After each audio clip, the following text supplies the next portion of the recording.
नमस्कार दोस्तों, आप सभी लोगों का एक नई वीडियो में हार्दिक स्वागत है। आज के इस वीडियो में हम सॉल्व करने वाले हैं ratio and proportion. Ratio and proportion मतलब अनुपात और समान अनुपात, अनुपात और समान अनुपात। तो रेशियो एंड प्रोपोर्शन का पार्ट 2 वीडियो है, तो पार्ट 1 वीडियो भी पूरा जरूर देखेगा और पार्ट 2 वीडियो भी पूरा जरूर शुरू से अंत तक पूरा वीडियो जरूर देखेगा। तो ये question UPSI, RRB group D, NTPC सभी कम्पिटेटिव एग्जाम के लिए बहुत ही महत्वपूर्ण क्वेश्चन है। तो क्वेश्चन को पूरा अटैम्प्ट जरूर करिएगा। तो चलिए बिना देरी करते हम क्वेश्चन की तरफ चलते हैं। तो क्वेश्चन नंबर एक ये रहा कि क्वेश्चन नंबर एक ये रहा कि 3x + 2y अनुपात 3x - 2y बराबर 5:3 है। फिर x अनुपात y का मान ज्ञात कीजिए।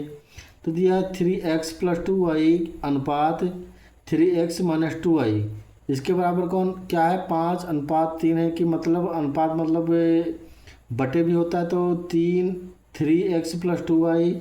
तो यहाँ पे हम लिखते हैं 3x + 2y। अनुपात का मतलब बटे हम कर देंगे, बटे 3x - 2y कर देंगे। अब इसके बराबर क्या दिया है, 5:3 को हम कर देंगे 5/3 कर देंगे। फिर इसको हम अगर क्रॉस मल्टीप्लिकेशन अगर करेंगे तो 3 से इसको गुणा करेंगे तो ये 9x हो जाएगा।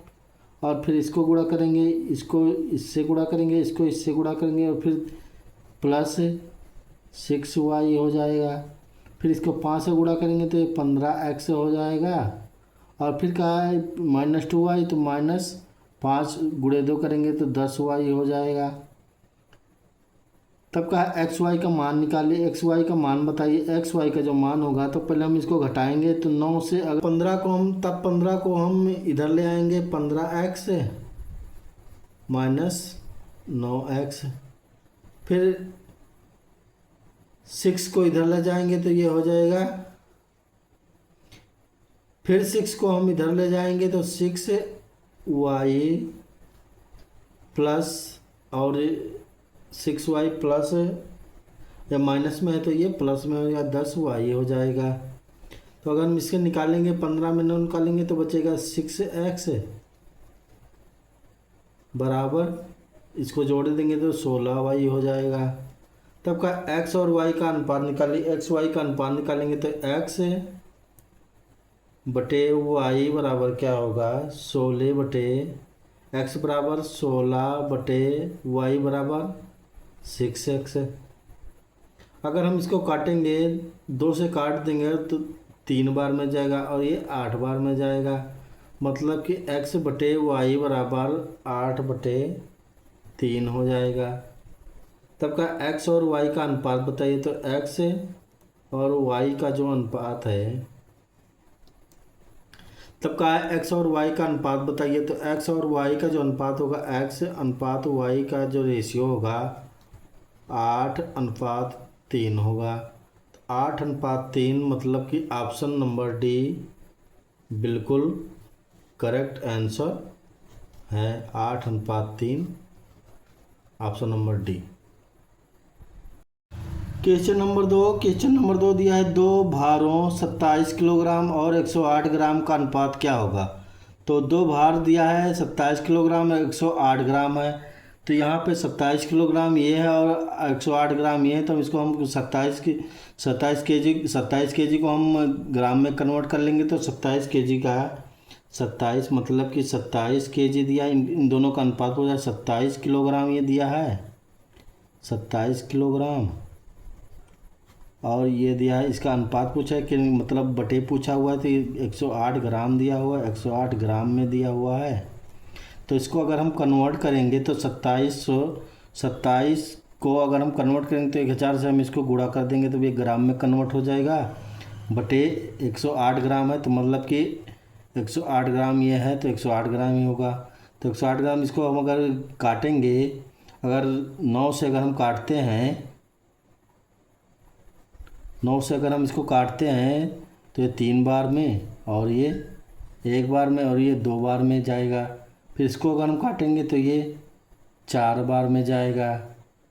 तब 1000/4 आ गया। तो 1000/4 को अगर हम काटेंगे तो 1 बार में जाएगा और ये 250 बार में जाएगा, मतलब कि 250 बटे 1 हो जाएगा। तो इसको हम अनुपात में अगर चेंज करेंगे तो 250 अनुपात 1 हो जाएगा। तो 250 अनुपात 1, आंसर हमारा 250 अनुपात 1। तो ऑप्शन नंबर ये बिल्कुल करेक्ट आंसर होगा। क्वेश्चन नंबर 3 ये दिया है कि एक छोटी कंपनी में महिला और पुरुष कर्मियों की संख्या का जो अनुपात दिया है 2:3 दिया है। यदि कंपनी में पुरुष कर्मियों की संख्या 90 है तो कंपनी में कर्मियों की कुल संख्या क्या होगी। कर्मियों की संख्या की टोटल पूछा है कंपनी में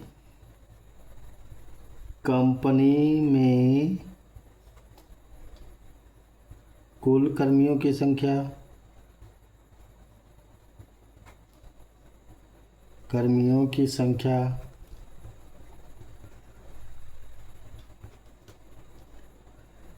कुल कर्मियों की संख्या, तो पुरुष कर्मियों की संख्या 90 है, तो मतलब कि 90 बटे 3 कर देंगे इंटू कुल कर्मियों की संख्या, मतलब टोटल पूछा है, मतलब कि 5 पूछा हुआ है। इससे हम इसको अगर डिवाइड करेंगे तो 3 से 1 बार में इसको काटेंगे और ये 30 बार में जाएगा। तो ऑप्शन हमारा तब यहाँ पे आएगा 30 इंटू 5, मतलब कि 150। तो 150 ऑप्शन नंबर डी बिल्कुल करेक्ट आंसर होगा। क्वेश्चन नंबर 4 ये देख 3 दिनों में 30 घंटे के साथ का जो अनुपात होगा क्या होगा। तो 3 दिन में और 30 घंटे 3 दिन, अगर 3 दिन यहाँ पे थे 3 दिन में कितने घंटे होंगे, तो हम 24 से इसको गुणा कर देंगे। तो 3 दिन में जो होगा 3 दिन का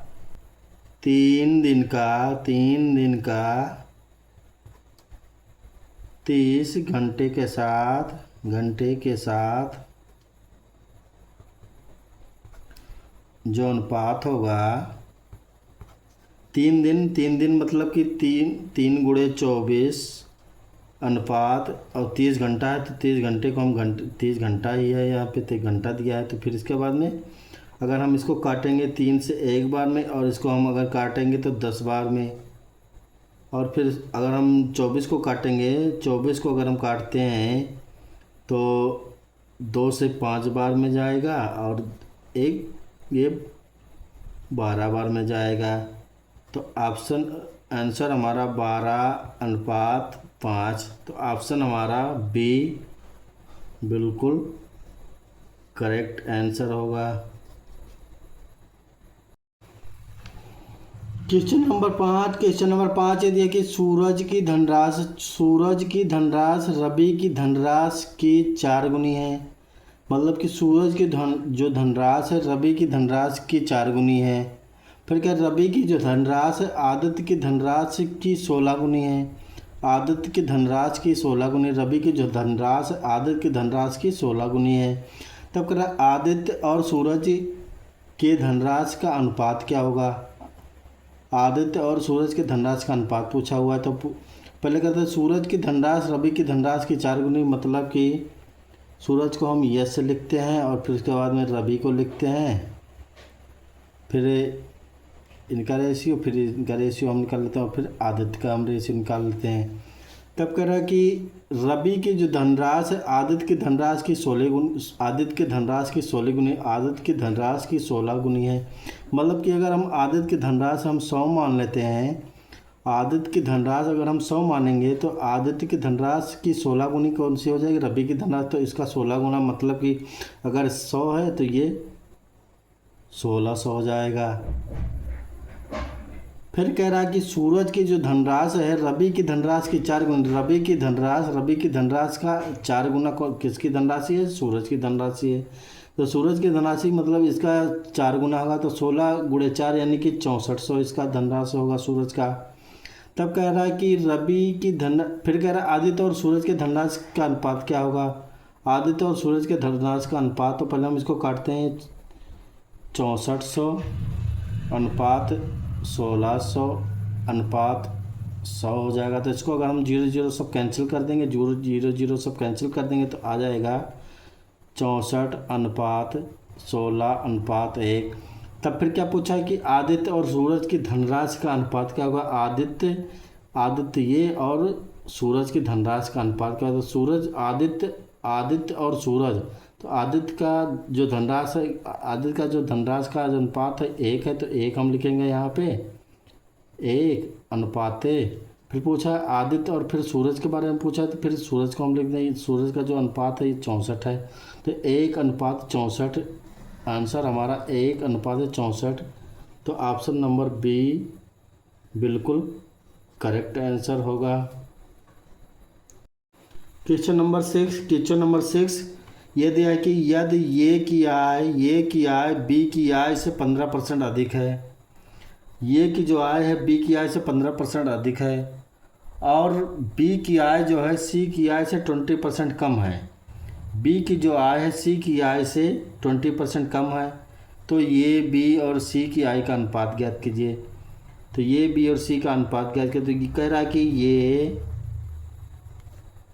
बी और सी, तब कह रहा है कि लास्ट से हम क्वेश्चन देखते हैं कि बी की आय जो है सी की आय से 20% कम है। सी की आय से 20% हम कम कर देंगे, किसकी आय कर देंगे, बी की आय जो है सी की आय से 20% कम है। मतलब कि सी की आय अगर हम 100 मान लेंगे, सी की आय अगर हम 100% मान लेते हैं, तो 100 मान लेते हैं, तो बी की आय कह रहा है कि बी की जो आय है सी की आय से 20% कम है। यानी कि अगर बी की आय इससे 20% कम है, मतलब कि ये 100 का 20% कम कर देंगे तो 80% हो जाएगा।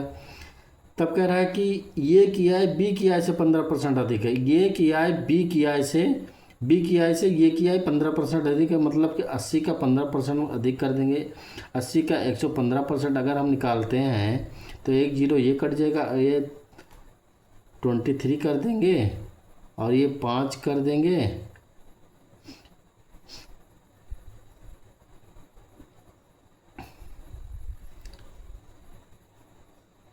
5 से 2 बार में जाएगा, 5 से 2 बार में जाएगा और 2 से ये 4 बार में जाएगा। तो 23 × 4 अगर करेंगे तो आ जाएगा 92।